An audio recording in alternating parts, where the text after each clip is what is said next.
XIIe siècle, le temps des cathédrales.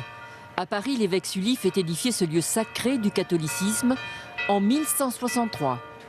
Un monument glorifié pour son architecture gothique. Son style flamboyant irradie toujours, mais on a du mal à imaginer qu'au XIXe siècle, Notre-Dame de Paris était en piteux état.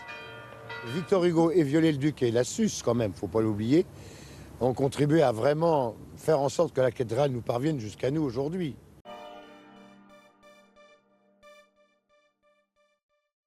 « 14 millions de touristes. Aux visiteurs égarés, on aurait envie de montrer ceci, la relique sacrée de la Sainte Couronne du Christ, vénérée de tous les chrétiens du monde. Portée à l'adoration des fidèles chaque premier vendredi du mois, Notre-Dame en est le sanctuaire.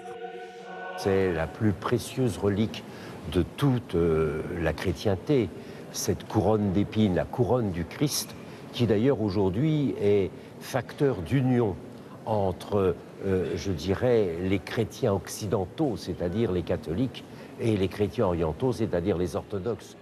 Aucun des trésors de la cathédrale n'est caché au public. Seul endroit préservé, le chœur et le caveau sous cette dalle.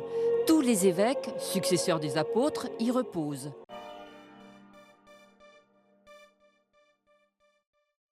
Au troisième jour de la libération de Paris. Au moment même où le général de Gaulle arrive à Notre-Dame, où va être célébré le Te Deum de la Libération, sur tout le parcours que vient de suivre le cortège, une fusillade éclate.